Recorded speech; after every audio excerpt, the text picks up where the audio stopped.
वंदे मातरम विद्यार्थी मित्रों केम छो।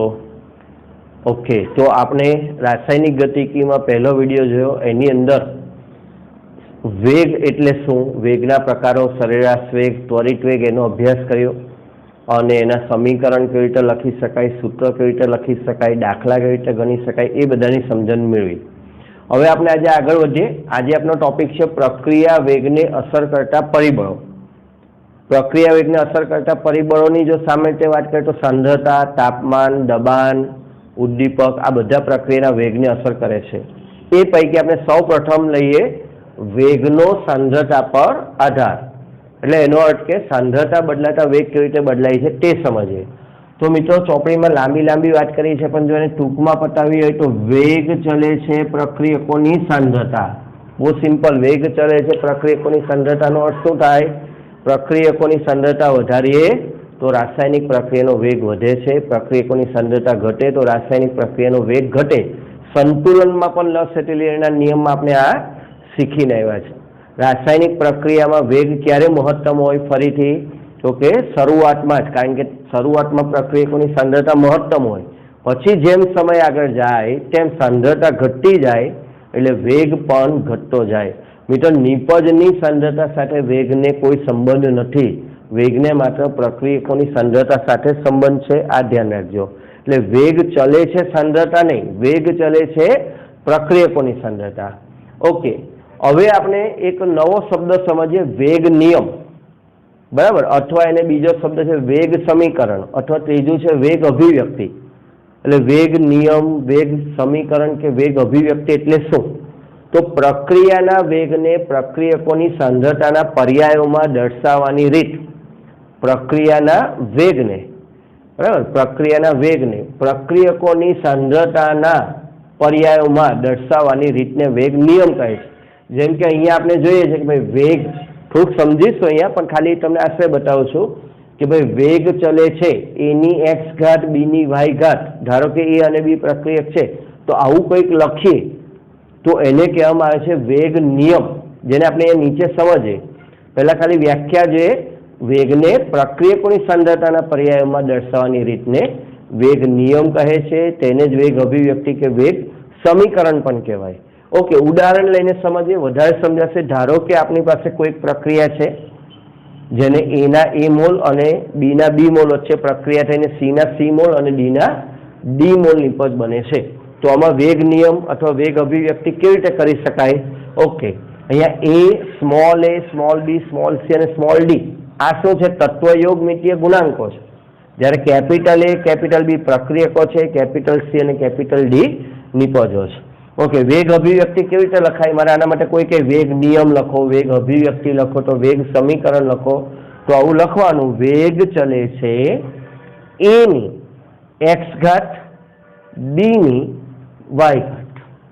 ए अने बी प्रक्रियको छे अने एनी पर कोई घात लखवानी एक्स अने वाय। हवे एक्स अने वाय शुं छे? तो एक्स अने वाय मेन मित्रो आ ज छे। एक्स અને વાય તત્વયોગમિતીય ગુણાંક એ બી બરાબર હોય અથવા ન પણ હોય। મોસ્ટ ઇમ્પોર્ટન્ટ, ખાસ ધ્યાન રાખવાનું, અહીંયા એ છે પણ અહીંયા એ રેસ ટુ એ અને બી રેસ ટુ બી એવું લખેલું નથી। આપણે સંતુલનનો જ્યારે 11મા ધોરણમાં અભ્યાસ કરતા, સંતુલન અને રાસાયણિક ગતિકી બેમાં શું ડિફરન્સ છે તે અહીંયા જાણવા મળે। જ્યારે સંતુલન ભણતા હતા ત્યારે આપણે એવું લખતા હતા કે વેગ ચલે છે એ રેસ ટુ એ અને બી રેસ ટુ બી, આવું લખી દેતા હતા જો આગળ એ અને બી હોય તો। પણ મિત્રો આ અત્યારે હવે લખવાનું નથી। વેગ ચલે છે એની એક્સ ઘાત બીની વાય ઘાત। એક્સ અને વાય ને ખાસ ધ્યાન રાખજો, ફરીથી એક્સ અને Y, X is equal to A or X is not equal to A, y is equal to b or y is not equal to b।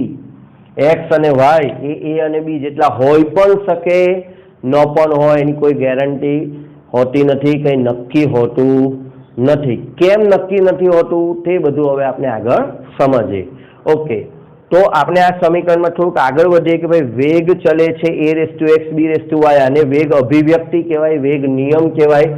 હજુ એની અંદર આગળ વધીએ તો આપણે આગળની થિયરી એડ કરીએ વેગ, તો પ્રક્રિયકોના સંદર્ભમાં આપણે શું કીધું? પ્રક્રિયકોની સાંદ્રતામાં હજુ આપણે એના વડે વેગ દર્શાવે તો પ્રક્રિયકોની સાંદ્રતાનું સૂત્ર થાય -dr/dt.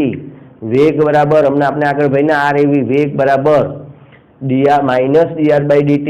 આર ઇન્સ્ટન્ટ છે અહીંયા ઇઝ ઇક્વલ ટુ કે. હવે આ ચલન છોડી નાખીએ, ચલન કાઢી નાખીએ. ઓકે, તો ઇઝ ઇક્વલ ટુ કે a⁴x b⁴y. કે એને આપણે શું કહીએ છીએ? મેથ્સની ભાષામાં સપ્રમાણતા અચળાંક, પણ કેમિસ્ટ્રીની ભાષામાં એને આપણે કહીશું વેગ અચળાંક. કે એને શું કહીશું અહીંયા? વેગ અચળાંક. કે એવો છે કે જે ચેપ્ટર જે થિયરી ચાલતી એ પ્રમાણે એનું નામ આપવું પડે. વેગની થિયરી છે એટલે અહીંયા કે એને આપણે કહીશું વેગ અચળાંક. અને આ જે સમીકરણ આપણે લખ્યું -dr/dt ઇઝ ઇક્વલ ટુ કે a⁴x b⁴y, આવું લખવું એને કહેવાય વિકલન વેગ સમીકરણ. વિકલન વેગ સમીકરણ આ વિકલન છે. ઓકે, વિકલન જેમાં વિકલન દર્શાવ્યું હોય એવું વેગ સમીકરણ. તો આ સમીકરણને વિકલન વેગ સમીકરણ તરીકે ઓળખવામાં આવે છે. હવે વેગનું માપન કેવી રીતે કરવામાં આવે? મિત્રો થોડુંક અમને એવું લાગશે કે આ બહુ નહીં સમજાય, પણ આ ઉદાહરણ તમે આગળ લઈ જઈશું એટલે તમને મોટા ભાગે સમજાઈ જશે. ઓકે, વેગનું માપન કેવી રીતે કરવામાં આવે છે?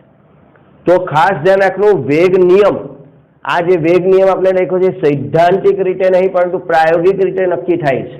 આ મેઇન સેન્ટેન્સ છે, રેડમાં એટલા માટે લખ્યું છે કે વેગ નિયમ સૈદ્ધાંતિક રીતે નહીં પણ પ્રાયોગિક રીતે નક્કી થાય છે. એટલે એનો અર્થ શું કે આ એક્સ અને વાય જે છે, એક્સ અને વાય બરાબર, અહીંયા તે આપણે સમીકરણમાંથી લખી શકતા નથી કે અહીંયા એ છે અહીંયા બી છે તો એ અને બી લખી નાખીએ, એવું કરી શકાતું નથી. એ પ્રાયોગિક રીતે જ નક્કી થાય છે. એક્સ અને વાય જે અહીંયા આપણે ઉપર દર્શાવીએ છીએ મિત્રો, એ પ્રાયોગિક રીતે જ નક્કી થાય છે. તો કેવી રીતે પ્રાયોગિક રીતે નક્કી કરી શકાય? ચાલો એક સરસ ઉદાહરણથી સમજીએ. તો માપનની રીત, આપણી પાસે કઈ એક રાસાયણિક પ્રક્રિયા લઈએ અને એનો પ્રાયોગિક રીતે અભ્યાસ કરીએ. તો NO2 mall NO 1 mall O2 સાથે પ્રક્રિયા કરીને 2 મોલ NO2 વાયુ બનાવે છે. આ એક પ્રક્રિયા છે અને એના વેગનો અભ્યાસ કરવો છે અને આપણે આવું સમીકરણ લખવું છે. તો કેવી રીતે આ બધું થઈ શકે? ચાલો તો પહેલા વેગ કેવી રીતે માપી શકાય? તો કોઈ એક પ્રક્રિયકની સાંદ્રતા અચળ રાખી બીજા પ્રક્રિયકની સાંદ્રતા બદલીને પ્રયોગોથી વેગ પર થતી અસર નોંધવામાં આવે છે. પહેલા આટલું જોઈએ. ધારો કે મારી પાસે બે પ્રક્રિયક છે NO અને O2. તો પ્રયોગમાં કોઈ એકની સાંદ્રતા બદલીશ, બીજાની સાંદ્રતા અચળ રાખીશ અને એનાથી વેગ પર શું અસર થઈ એ અમને આપણે અહીંયા પ્રાયોગિક પરિણામો પરથી સમજીશું. એનો અભ્યાસ કરવામાં આવે. અથવા બંને પ્રક્રિયકોની સાંદ્રતા બદલવાથી વેગ પર શું અસર થઈ તે નોંધવામાં આવે. એટલે પ્રાયોગિક રીતે નોંધવામાં આવે. ઓકે, તો વૈજ્ઞાનિકો અહીંયા આ સમીકરણમાં પ્રયોગો કરીને જે પરિણામ મળ્યા એ અહીંયા આપણે દર્શાવ્યા છે અને એની પરથી આપણે આ વેગ સમીકરણ બનાવીશું કે ભાઈ કેવી રીતે વેગ સમીકરણ બને. એક્સ અને વાય આ સમીકરણમાં ઘાત કેટલી આવે? ઓકે, ચાલો તો વૈજ્ઞાનિકોએ પ્રયોગ 1 બરાબર, પ્રયોગ 1માં NO ની સાંદ્રતા લીધી 0.30 મોલ પ્રતિ લિટર અને O2 ની સાંદ્રતા લીધી 0.30 મોલ પ્રતિ લિટર અને બંને વચ્ચે રાસાયણિક પ્રક્રિયા કરી અને NO2 નું નિર્માણ કર્યું. તો NO2 ના નિર્માણનો વેગ મળે છે 0.096 mall litre inverse second inverse. Okay, mall litre inverse second inverse. ચાલો હવે આ પ્રારંભિક માહિતી થઈ. હવે પ્રયોગ 2 કર્યો. હવે પ્રયોગ આ એકનું મહત્વ નથી, 2 પરથી સમજીએ. કોઈ એક પ્રક્રિયકની સાંદ્રતા અચળ રાખી બીજા પ્રક્રિયકની સાંદ્રતા બદલીએ. ચાલો અહીંયા જો આ પ્રયોગમાં શું કર્યું? O2 ની સાંદ્રતા બીજા પ્રયોગમાં 0.30 O2 ની સાંદ્રતા પહેલા પ્રયોગમાં જેટલી લીધેલી એટલી જ લીધી, પણ NO ની સાંદ્રતા કેટલી કરી મિત્રો? જો ગુણ્યા 2 બમણી કરી. એટલે પહેલા પ્રયોગમાં 0.30 મોલર લીધેલી એ બીજા પ્રયોગમાં લીધી 0.60. એટલે એકની સાંદ્રતા અચળ બીજાની સાંદ્રતા બદલી. તો વેગ પર શું અસર થઈ એ પ્રયોગોથી નોંધવામાં આવ્યું. તો વેગ શરૂઆતમાં વેગ હતો 0.096. પછી જ્યારે આ NO ની સાંદ્રતા બમણી કરવામાં આવી ત્યારે વેગ થઈ ગયો 0.384. આના કરતા કેટલા ગણા છે વિચારો? 9 ચોક 36, 6 ચોક 24 એટલે ગુણ્યા 4 ગણા છે. કેટલા ગણા છે મિત્રો? 4 ગણા. તો આનો અર્થ શું? આનો આપણે અર્થ કાઢવાનો છે કે NOની સાંદ્રતા બમણી કરવાથી NOની સાંદ્રતા બમણી કરવાથી વેગ 4 ગણો વધે છે. NOની સાંદ્રતા બમણી કરવાથી વેગ 4 ગણો વધે છે. એટલે એનો અર્થ એવો થાય કે જો આપણે આવી રીતે લખવું હોય વેગ બરાબર -dr/dt બરાબર k, NO અને O2 આ બે પ્રક્રિયક છે. તો હવે મારે આની ઘાત લખવી હોય તો શું લખાય? બમણી કરવાથી 4 ગણું. બમણી કરવાથી 4 ગણું મેથ્સમાં ક્યારે થાય? કોઈ એક રાશિ છે અને બમણી કરવાથી 4 જવાબ આવે તો x બરાબર શું હોય? x બરાબર શું હોય? 2 હોય. બરાબર. એટલે અહીંયા NO નો સ્ક્વેર હોય. અહીંયા NO નો શું હોય મિત્રો? સ્ક્વેર હોય. બરાબર. તો NO નો સ્ક્વેર લઈએ તો અહીંયા અંદર સાંદ્રતા 2x થશે. કારણ કે NO નો સ્ક્વેર છે. સાંદ્રતા x હતી પહેલા, એની જગ્યાએ 2x કરીએ. પહેલા શરૂઆતની x સ્ક્વેર હતી, પછી બમણી કરી તો અહીંયા થઈ જશે 4x સ્ક્વેર. તો કેટલા ગણી થઈ? અહીંયા 4 ગણી થઈ. એટલે NO નો સ્ક્વેર આવે. ચાલો હવે NO ની સાંદ્રતા પ્રયોગ નંબર 3. પ્રયોગ નંબર 3 કેવી રીતે કરીએ? ચાલો આને હું ભૂસી નાખું આગલું એટલે ગૂંચવાડો ન થાય. ઓકે, હવે આ અને આ શું થયું? અચળ. જુઓ, ચાલો ત્રીજી વાર પ્રયોગ કરીએ ત્યારે NO ની સાંદ્રતા જેટલી છે એટલી જ રાખીએ. હવે કોની સાંદ્રતા આપણે બમણી કરીએ? કોની સાંદ્રતા બમણી કરીએ છીએ આપણે? O2 ની સાંદ્રતા બમણી કરીએ. ચાલો જોઈએ વેગ પર શું અસર થાય. એ તો પ્રયોગોથી નોંધવાનું. વેગ પર શું અસર થાય? તો 0.96 માંથી વેગ થઈ ગયો 0.192. 96 અને 192 ગુણ્યા 2 એટલે એને કહેવાય બમણો થઈ ગયો. વેગ કેટલો થઈ ગયો? બમણો. એટલે અહીંયા એવું કહેવાય O2 ની સાંદ્રતા બમણી કરવાથી વેગ બમણો થાય. O2 ની સાંદ્રતા બમણી કરવાથી વેગ બમણો થાય છે. તો O2 ની કેટલી ઘાત હોય તો આવું થાય? O2 ની કેટલી ઘાત હોય તો આવું થાય? મિત્રો મેથ્સ આવડવું જોઈએ. એની ઘાત હોવી જોઈએ 1. 1 ઘાત હોય તો બમણી કરવાથી બમણું થાય. ચાલો અહીંયા સમજીએ. દાખલા તરીકે આ O2 છે એની 1 ઘાત છે. તો શરૂઆતમાં x હતું, આપણે માનીએ કે કોઈ કિંમત x છે તો x ની 1 ઘાત, x જવાબ આવ્યો. હવે એને બમણા કરી દઈએ, 2x લઈએ બીજા પ્રયોગમાં તો 2x ની 1 ઘાત 2x પહેલા કરતા કેટલું થઈ ગયું? ગુણ્યા 2. એટલે સાંદ્રતા બમણી કરવાથી વેગ બમણો થાય. મેથ્સ છે, કદાચ બાયોલોજી વાળાને થોડો ઘણો ગૂંચવણ લાગે પણ એકદમ સિમ્પલ છે. કોઈ એક રાશિ બમણી કરવાથી બીજી રાશિ બમણી થાય તો ઘાત 1 આવે. એક રાશિ બમણી કરવાથી બીજી રાશિ 4 ગણી થાય તો ઘાત 2 આવે. એક રાશિ બમણી કરવાથી બીજી રાશિ 8 ગણી થાય તો 2 ની 3 ઘાત 8 આવે. તો ઘાત કેટલી આવે? 3 આવે. ઓકે, ચાલો હવે છેલ્લો પ્રયોગ.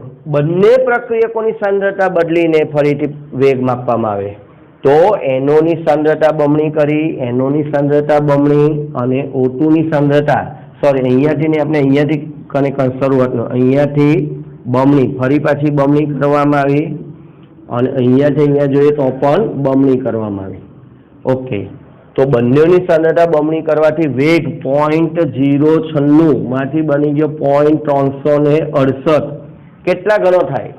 9/72. આશરે વાત કરીએ 9/72 થાય એટલે આશરે 8 ગણો થઈ ગયો. 8 ગણો. બંનેની સાંદ્રતા બમણી કરવાથી 8 ગણો થયો. તો શું આપણે આગળ આ બે જે વસ્તુ શોધીએ સાચું પડે? NO નો સ્ક્વેર, O2 ની 1 ઘાત. બરાબર. તો NO બમણા થવાથી 2 ની 2 ઘાત કેટલા થયા? 4. ઓકે, ચાલો એ લખીને બતાવો. અહીંયા મેથ્સ સિમ્પલ વાપરે. આપણે પરીક્ષા મેથ્સ બતાવવાનું નથી, સમજવાનું છે આ કે NO નો સ્ક્વેર અને O2 ની 1 ઘાત. હવે આની સાંદ્રતા બમણી કરી 2x એટલે 2x નો સ્ક્વેર. આની સાંદ્રતા બમણી કરી 2y ની 1 ઘાત. ઓકે, કેટલો થશે? 2 નો વર્ગ 4x² ગુણ્યા 2y. કેટલા ગણા થયા? 8x²y. એટલે આપણે આગળના 8 જોવાના. પ્રક્રિયાનો વેગ કેટલા ગણો થઈ ગયો મિત્રો? 8 ગણો. 8 ગણો થયો એ દર્શાવે છે કે 4 ગણો કોના કારણે થયો? NO ની સાંદ્રતા બમણી કરવાથી. અને બમણો કોના કારણે થયો? O2 ની સાંદ્રતા બમણી કરવાથી. એટલે NO ની ઘાત 2 અને O2 ની ઘાત 1 હોવી જોઈએ। આ આપણે શેની રીતે નક્કી કર્યું? પ્રાયોગિક રીતે, સૈદ્ધાંતિક રીતે। હવે જો મિત્રો અહીંયા થશે શું? ચોપડીમાં એક તો ઉદાહરણ એવું આપ્યું છે ટિપિકલ કે અહીંયા 2 અને અહીંયા 1, એટલે તમને એમ થાય કે સર આટલું લાંબુ કરવાની જરૂર શું? અહીંયા 2 અને અહીંયા 1 આપેલા જ હતા ને, પણ અહીંયા 2 અને અહીંયા 1 છે, એને આ 2 અને 1 સાથે કઈ લેવા દેવા નથી, એના જેટલા આવી પણ શકે। આપણે કીધું x = a, y = b હોઈ પણ શકે। આ પ્રયોગ અહીંયા જે સરળ સમજૂતી સરળ ઉદાહરણ હતું એમાં એવું પોસિબલ થયું કે ભાઈ અહીંયા જે આંકડા હતા તે જ આંકડા મળ્યા, પણ નીચેના ઉદાહરણ જો વધારાના ઉદાહરણ ચોપડીમાં આપેલા છે કે CaCl3 + C2 gives CCl4 + HCl, પણ આ પ્રમાણે પ્રયોગ કરીને વૈજ્ઞાનિકોએ ડેટા મેળવો, નિયમ મેળવો, તો વેગ બરાબર CaCl3 ની 1 ઘાત અને Cl2 ની 1/2 ઘાત મળી। CaCl3 ની 1 ઘાત તો અહીંયા 1 છે એટલે અહીંયા 1 લાગે, પણ અહીંયા કેટલા છે? આગળ 1 છે પણ અહીંયા 1 મળતું નથી, અહીંયા કેટલું મળ્યું? 1/2 મળ્યું। બરાબર, 1/2 એટલે વર્ગમૂળ, 1/2 એટલે કઈ અઘરું નથી, વર્ગમૂળ મળ્યું। શું થયું? વર્ગમૂળ થયું। ઓકે, બીજો એક ઉદાહરણ છે CH3COCH3 + H2O, વચ્ચે પ્રક્રિયા થતી CH3COH અને C2H5OH મળે છે। ઓકે, તો વેગ બરાબર સમીકરણ પ્રયોગોથી આ રીતે પ્રયોગ કરીને વૈજ્ઞાનિકોએ સમીકરણ મેળવ્યું તો CH3COC2H5 ની 1 ઘાત અને H2O ની 0 ઘાત। ખાસ જોજો 0 ઘાત એટલે ન લખીએ તો પણ ચાલે। હવે અહીંયા CH3COH3 ના મોલ તો 1 છે, H2O ના મોલ પણ 1 છે, પણ તે છતાં અહીંયા કેટલી પ્રયોગમાં ઘાત મળી? 0। એટલે આ બધી બાબતો ફરીથી એક જ વસ્તુ સાબિત કરે છે કે આ જે x અને y તત્વયોગમિતીય ગુણાંક બરાબર AB બરાબર હોય અથવા ન પણ હોય તો પણ આપણે એવું નથી માનવાનું કે સમીકરણ પરથી લખ્યું છે, બરાબર। એને પ્રયોગોની મદદથી શોધવામાં આવે છે। પ્રયોગ કઈ રીતે કરવામાં આવે? તો કોઈ પ્રક્રિયાની સાંદ્રતા અચળ રાખીને બીજાની બદલવામાં આવે અથવા બંનેની બદલીને વેગ પર થતી અસર જોઈને પ્રયોગોથી મેથ્સને આધારે નક્કી કરવામાં આવે। ઓકે, ચાલો જોઈ લો, લખી લો, પછી બીજા 1-2 ઉદાહરણ આપું।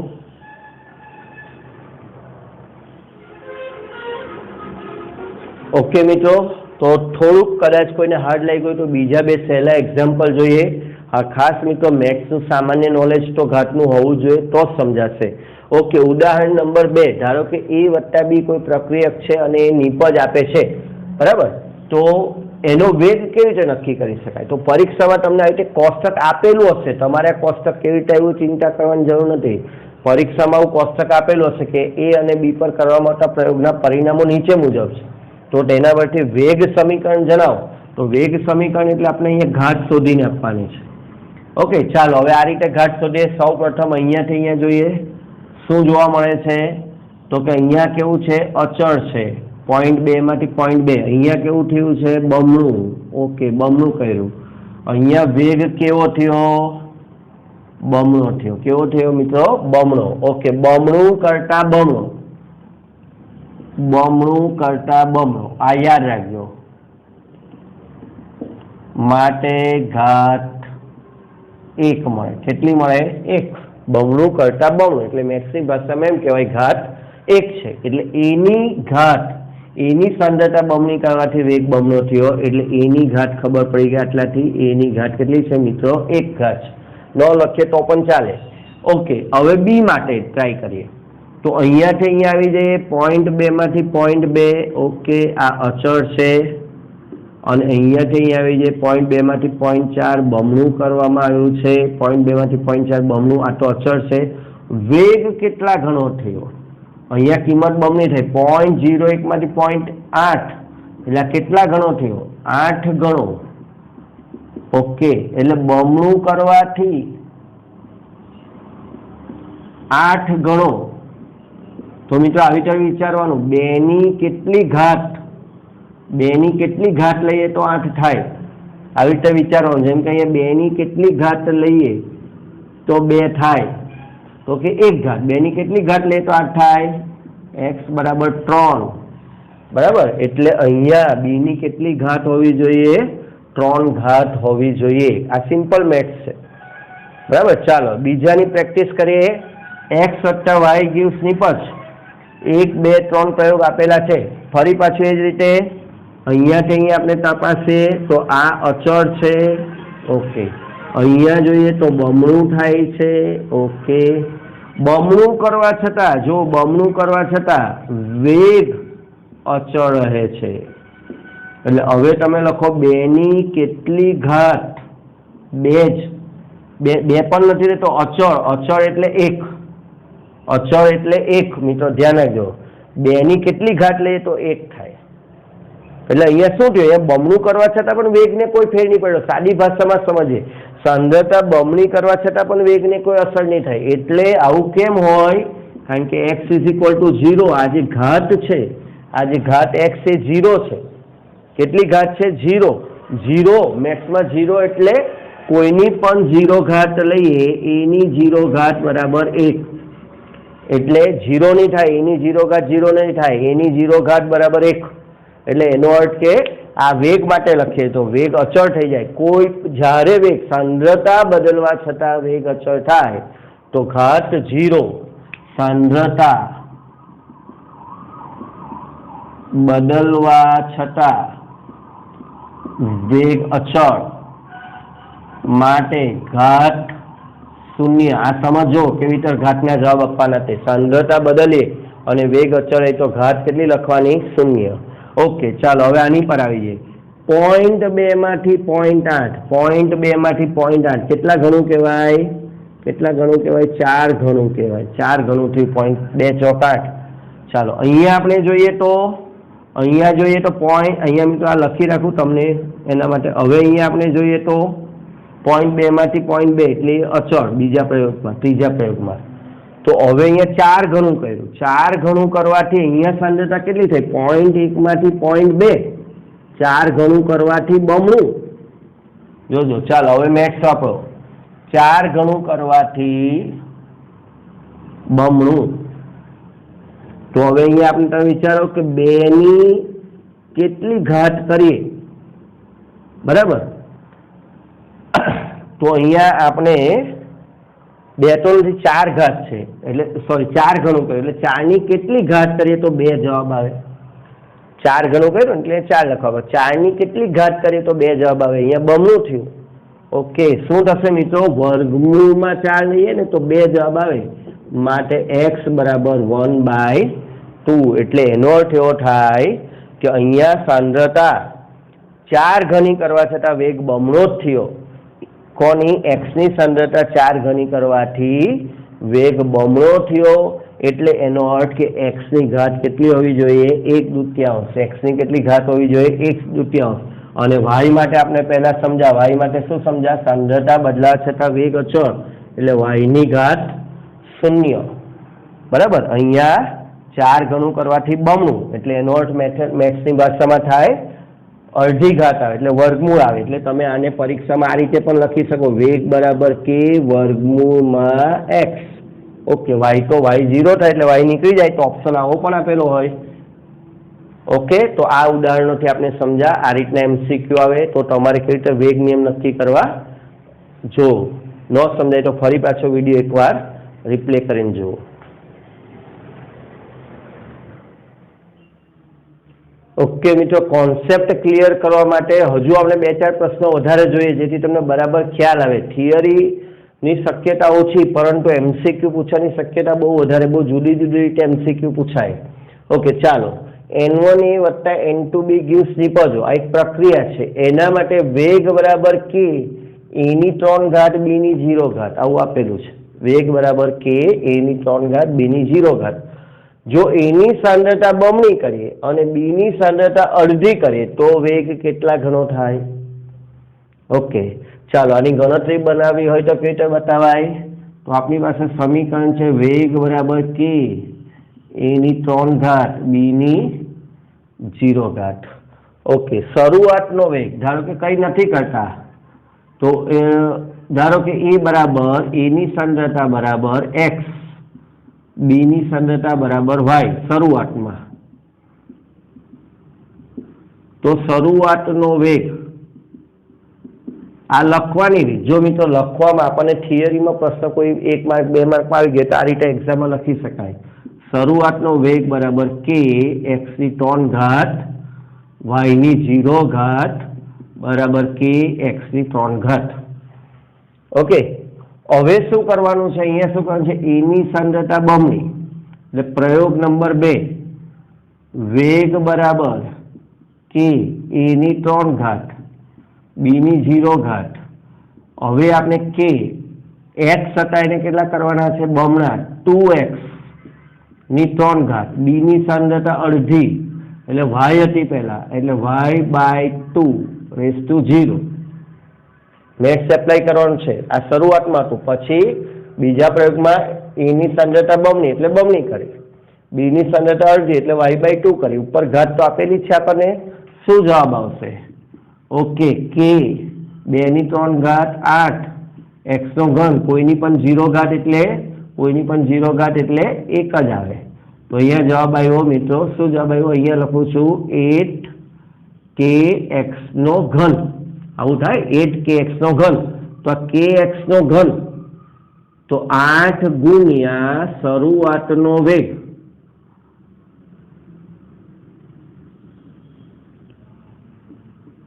આવું લખાય મિત્રો પરીક્ષામાં. 8 ગુણ્યા શરૂઆતનો વેગ એટલે a ની સાંદ્રતા બમણી અને b ની સાંદ્રતા અડધી કરવાથી શરૂઆતના વેગ કરતા 8 ગણો વેગ મળશે. કેટલા ગણો વેગ મળશે?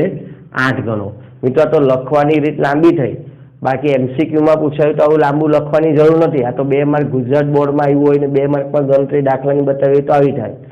નહીં તો સિમ્પલ બમણી સાંદ્રતા બમણી લખ્યું છે એટલે 2 ની 3 ઘાત 8 અને કોઈની પણ 0 ઘાત એટલે 1 જ હોય એટલે જવાબ 8 થઈ જાય. 10 સેકન્ડમાં જવાબ આવી જાય મિત્રો. મેથ્સ વાળા માટે તો આ બધું બહુ રમતની વાત છે. બાયોલોજી વાળે સહેજ વિચારવું પડે. ઓકે, પ્રારંભિક પ્રક્રિયા 2SO2 + O2 ગીવ્સ નીપજો.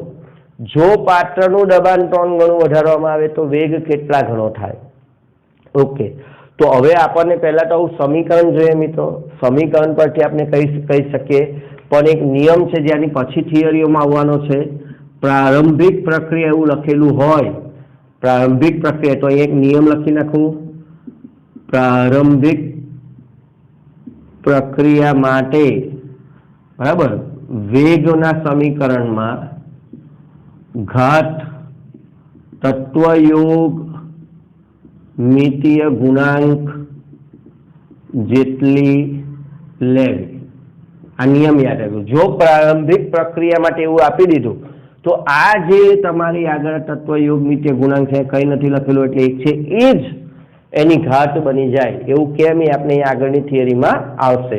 તો અત્યારે અહીંયા લખી દીધું પ્રારંભિક પ્રક્રિયા છે એટલે તમારું વેગનું સમીકરણ થઈ ગયું. વેગ બરાબર કે SO2 ની સાંદ્રતાનો સ્ક્વેર O2 ની સાંદ્રતાની 1 ઘાત. 1 ઘાત ન લખીએ તો પણ ચાલે. હવે પાત્રનું દબાણ 3 ગણું વધારવામાં.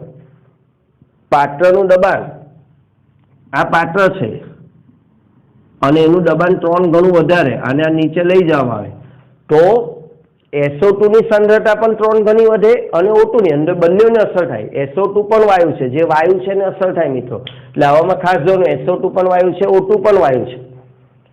તો SO2 ની સાંદ્રતા પણ 3 ગણી થાય અને O2 ની સાંદ્રતા પણ 3 ગણી થાય. SO2 ની સાંદ્રતા પણ 3 ગણી થાય એટલે કે 3 થઈ જાય. 3 ટાઈમ્સ પહેલા કરતા જે સાંદ્રતા હતી એ 3 ગણી થઈ જાય, 3 નો વર્ગ. અને અહીંયા 2O2 જે શરૂઆતની સાંદ્રતા. મિત્રો અહીંયા લાંબુ લખવું હોય તો શરૂઆતની x y એવું લખવું પડે, પણ હવે આપણે શોર્ટમાં આગળ ચાલીએ તો 3SO2 નો સ્ક્વેર 2SO2 ની 1 ઘાત. કેટલો જવાબ આવશે?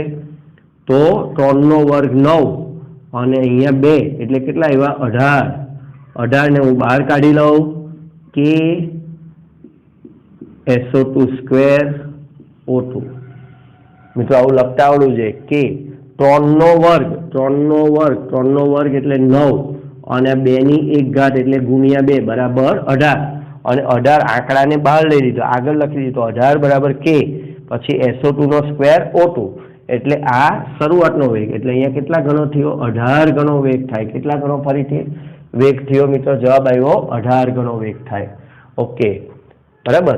અને ડાયરેક્ટ ગણવું હોય તો આ રીતે પણ કોઈ ગણી શકે. અહીંયા 2 ઘાત છે ઉપર, ધારો કે E ની 2 ઘાત B ની 1 ઘાત એટલે કુલ ઘાત બંને વાયુ છે એટલે આપણે કુલ ઘાત ફાસ્ટ ગણતરી કરવી હોય તો કુલ ઘાત 3 થાય. અને પાત્રનું દબાણ 3 ગણું વધારતા. મિત્રો મારી એક ભૂલ થાય છે, સોરી હું સુધારી લઉં. 3 ગણી વધારતા અહીંયા મારે થઈ ગયું 2. 3 ગણી એટલે બંનેની 3 ગણી થાય એટલે અહીંયા 3 થાય. સોરી મિત્રો, અહીંયા પણ 3 થાય ને અહીંયા પણ 3 થાય. એટલે 3 નો વર્ગ 9 અને 3 ની 1 ઘાત 3. ઓકે, 3 ની 1 ઘાત 3 એટલે કેટલા થઈ ગયા? 27. ઓકે, સોરી ફ્રેન્ડ્સ, એટલે અહીંયા 27 થાય અને અહીંયા આવે 27 ગણો થાય.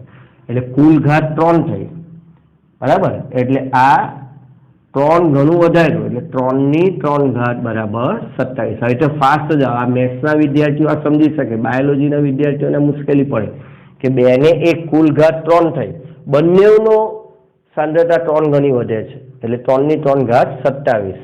ઓકે, સોરી, આ જવાબ 18 ને બદલે આવશે 27.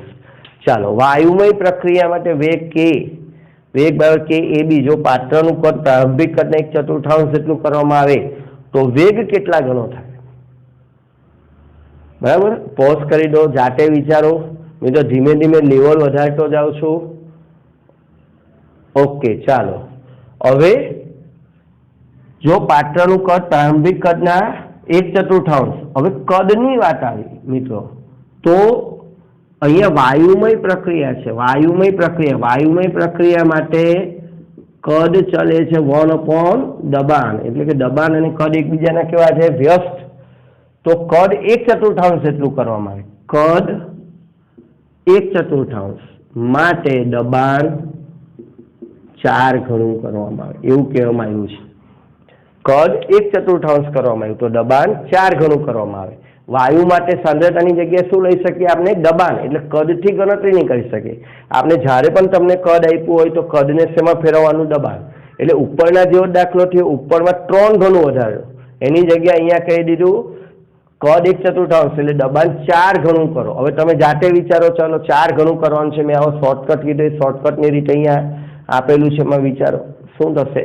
4 ગણું, બંનેની સાંદ્રતા 4 ગણી થાય તો કુલ સાંદ્રતા કેટલા ગણી થાય? વિચારો. યસ, એ ની પણ 4 ગણી થાય, બી ની પણ 4 ગણી થાય. એની સાંદ્રતા, પાત્રનું દબાણ વધારવામાં આવે, કદ ઘટાડવામાં આવે એટલે બંનેની સાંદ્રતાને અસર પડે. એટલે એ ની પણ 4 ગણું દબાણ વધે, બી નું પણ 4 ગણું દબાણ વધે. દબાણ ચલે છે સાંદ્રતા, એટલે દબાણ 4 ને 4 16 ગણું વધે, સાંદ્રતા 16 ગણી વધે એટલે વેગ પણ 16 ગણો વધે. એટલે મિત્રો અહીંયા સીધું લખું છું, વેગ બરાબર કે એ અને બી, 4 ગણું એટલે કે, અહીંયા કરવામાં આવ્યું 4a, અહીંયા કરવામાં આવ્યું 4b, એટલે એનો અર્થ થયો 16 કે એ બી, એટલે જવાબ આવ્યું 16 ગણો. અહીંયા કેટલા ગણો વેગ વધશે? યસ, જવાબ આવશે એ, 16 ગણો વેગ વધશે. તો આ રીતે MCQ સોલ્વ કરવામાં આવે છે. ઓકે, જોઈ લો.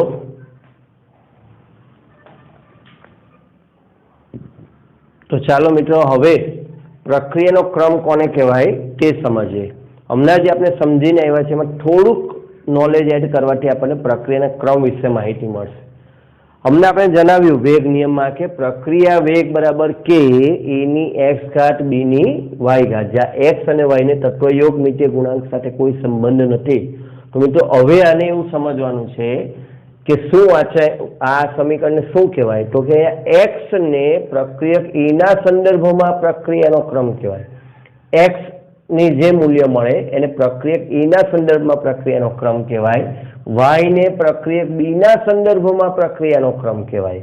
બરાબર. દાખલા તરીકે અહીંયા એક સમીકરણ આપણને આપ્યું છે CaCl3 HCl CCl4 H2.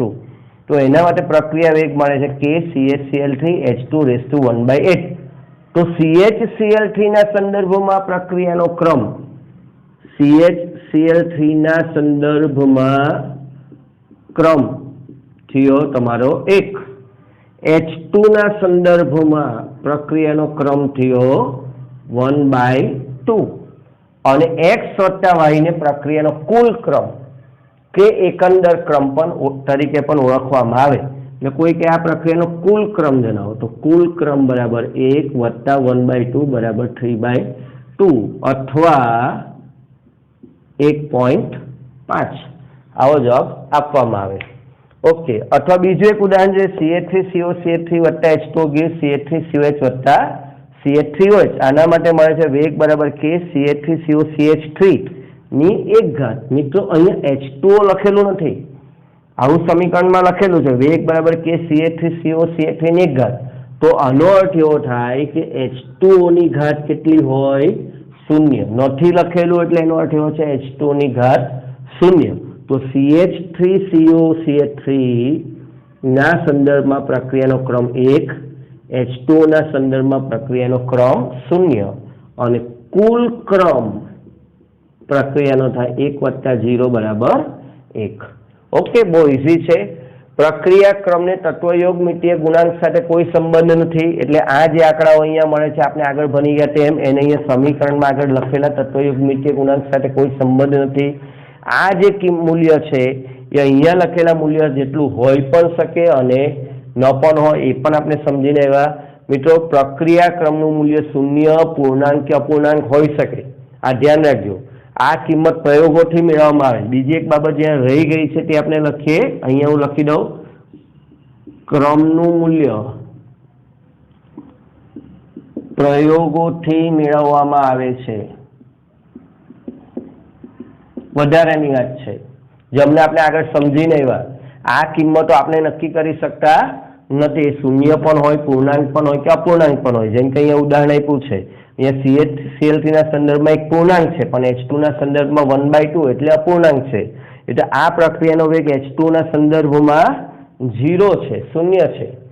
તો ઘણીવાર આપણને એમ થાય કે સર 0 નો અર્થ શું થાય? 0 એટલે શું? તો કે 0 ક્રમની પ્રક્રિયાનો અર્થ એવો થાય કે પ્રક્રિયાનો વેગ પ્રક્રિયકની સાંદ્રતા પર આધાર રાખતો નથી. એટલે કે આ પ્રક્રિયાનો જે વેગ છે એને H2O ની સાંદ્રતા સાથે કઈ લેવા દેવા નથી. એટલે કે એની અંદર H2O ગમે એટલું ઉમેરવામાં આવે કે દૂર કરવામાં આવે તે છતાં વેગને કોઈ અસર થતી નથી, એવું કહેવામાં આવે. ઓકે, આમ સંતુલિત રાસાયણિક સમીકરણ પરથી મિત્રો આમ જોવા જઈએ કોઈ તમને કહે કે પ્રક્રિયાનો ક્રમ સમજાવો, પ્રક્રિયાનો ક્રમ, તો આટલે પૂરું થઈ જાય. આ ધ્યાન રાખજો. જો પરીક્ષા લક્ષી 2 માર્કમાં આવે પ્રક્રિયાનો ક્રમ સમજાવો તો આટલું તમે જો લખો એટલે પ્રક્રિયાનો ક્રમ પૂરો. હવે એના પછી થોડીક વધારાની માહિતી જે થિયરી તરીકે આવવાની શક્યતા ઓછી છે, અથવા પ્રક્રિયાનો ક્રમ 3 માર્કમાં છે તો તમારે આ થોડુંક વધારે લખવાનું થાય.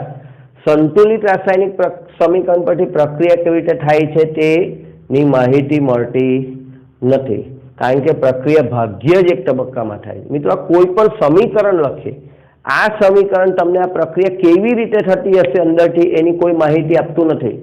એટલે જ ઓર્ગેનિક કેમિસ્ટ્રીમાં આવા સમીકરણોનું કોઈ મહત્વ હોતું નથી, કારણ કે અહીંયા આપણને એક જ તબક્કા કે આ બે ભેગા થઈને આ બની ગયું, પણ વાસ્તવિક સ્થિતિ એવી હોતી નથી. મિત્રો, આવી રીતે એક જ તબક્કામાં 2 અણુઓ અથડાય અને સીધી એમાંથી નિપજો મળી જાય એવું ભાગ્યે જ બને છે.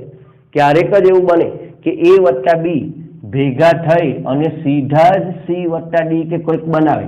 મોટે ભાગે તો A + B પહેલા કંઈક બીજું બનાવે, X + Y, એ X + Y પાછું કંઈક બીજું બનાવે, Z + W, અને પછી કંઈક બને C + D. આવું થતું હોય મિત્રો, લાંબુ થાય. બરાબર? તો પ્રક્રિયા ભાગ્ય જ એક તબક્કામાં થાય છે. જો કોઈ પ્રક્રિયા એક જ તબક્કામાં પૂર્ણ થઈ જતી હોય ને, બહુ ઓછી છે, ભાગ્ય છે, પણ એવું થઈ જતું હોય તો એવી પ્રક્રિયાને પ્રાથમિક પ્રક્રિયા કહેવાય, અથવા જૂની ચોપડીમાં એના માટે શબ્દ હતો પ્રારંભિક પ્રક્રિયા કહેવાય, જે આપણે તમને MCQમાં બતાવેલો. તો મિત્રો, અહીંયા એક વધારાની નોંધ આપી છે, ચોપડીમાં નથી પણ વધારાની નોંધ ધ્યાન રાખજો. પ્રાથમિક પ્રક્રિયાઓ માટે ક્રમ અને તત્વયોગમિતીય ગુણાંક સરખા હોય. તમને એવું લખીને આપી દીધું રકમમાં કે એક પ્રાથમિક પ્રક્રિયા માટે, ખાસ ધ્યાન રાખજો, એક પ્રાથમિક પ્રક્રિયા માટે તો એવી પ્રક્રિયાઓમાં ક્રમ ન આપેલો હોય તો પણ તત્વયોગમિતીય ગુણાંક જ લેવાના. જેમ કે પ્રાથમિક પ્રક્રિયા 2SO2 + O2 gives નિપજો નો ક્રમ જણાવો. તો અહીંયા પ્રાથમિક પ્રક્રિયા લખી દીધું એટલે 2 અને 1, 2 + 1 = 3. પ્રક્રિયાનો ક્રમ છે 3. ઓકે, તો આ રીતે સમજવાનું. જટિલ પ્રક્રિયા કોને કહેવાય? જ્યારે પ્રાથમિક પ્રક્રિયાઓની શ્રેણી રચાય એક પછી ઘણી બધી, જેમ અહીંયા મેં સમજાવ્યું, A + B માંથી C + D દેખાતો હોય પણ A + B પહેલા X + Y બને, X + Y પ્રક્રિયા કરીને Z બને, Z માંથી કઈ પાછું B, એમ અનેક તબક્કામાંથી પસાર થાય. આવા એક પછી એક બધા તબક્કાઓ રચાતા હોય તો એને ક્રિયાવિધિ કહેવાય, જે ઓર્ગેનિક કેમિસ્ટ્રીનો મેઇન પાર્ટ છે. બરાબર? તમે 11મા ધોરણમાં આપણે માર્કોનિકોનો નિયમ સમજીને આવ્યા હોય, પહેલા H+ એટેક કરે, પછી ઋણ એટેક કરે. બરાબર? પછી આપણને મુખ્ય નિપજ મળે, કાર્બોકેટાયન બનતો હોય તો રીએરેન્જમેન્ટ થાય. તો હવે તો તમે સમજી શકો છો એક કરતાં વધારે તબક્કામાં થતી હોય ને પછી નીપજ મળતી હોય તો એવી પ્રક્રિયાને જટિલ પ્રક્રિયા કહેવાય. ચોપડીમાં એવું કીધું કે ઇથેનનું દહન કરતાં CO2 અને H2O મળે. આ બહુ સરળ લાગે, સમીકરણમાં એવું દેખાય, પણ આ પ્રક્રિયા અનેક મધ્યવર્તી તબક્કાઓમાંથી પસાર થાય. આ પ્રક્રિયા દરમિયાન ઇથેનમાંથી આલ્કોહોલ બને, આલ્કોહોલમાંથી આલ્ડીહાઇડ બને, એસિડ બને અને પછી અંતે CO2 અને H2O બને. એટલે જટિલ પ્રક્રિયા. કેટલીક પ્રતિવર્તી અને પાર્શ્વ પ્રક્રિયા પણ જટિલ હોય. પ્રતિવર્તી રિવર્સિબલ પ્રક્રિયા અને પાર્શ્વ પ્રક્રિયા ઓર્ગેનિક કેમિસ્ટ્રીમાં આપણે ખાસ ભણીશું કોઈક ઉદાહરણોમાં, જેમ કે ફિનોલનું નાઇટ્રેશન છે, એમાંથી ઓર્થો નાઇટ્રોફિનોલ મળે અને પેરા નાઇટ્રોફિનોલ મળે. ફિનોલનું નાઇટ્રેશન કરવાથી ઓર્થો નાઇટ્રોફિનોલ પણ બને. એટલે એક નિપજ બનતી હોય એમાંથી અને સાથે સાથે બીજી એનો સમઘટક પણ બનતો હોય. શું બનતો હોય? સમઘટક. તો એને કહેવાય પાર્શ્વ પ્રક્રિયા. બરાબર. દાખલા તરીકે 1 ક્લોરોપ્રોપેન પણ બનતું હોય ને 2 ક્લોરોપ્રોપેન પણ બનતું હોય તો કોઈ એક આવી પ્રક્રિયાઓને કહેવાય પાર્શ્વ પ્રક્રિયાઓ. તો પ્રતિવર્તી અને પાર્શ્વ પ્રક્રિયાઓ પણ જટિલ હોય છે. બરાબર. આપણે જોઈએ છે કે માર્કોનિકોવના નિયમનું પાલન થાય તો આપણને અલગ નિપજ મળે. પ્રતિ માર્કોનિકોવના નિયમનું પાલન થાય તો આપણને અલગ નિપજ મળે. ઓકે, ચાલો મિત્રો, તો આટલું થિયરિટિકલ સમજી લીધું. હવે 2-3 MCQની પ્રેક્ટિસ કરીએ.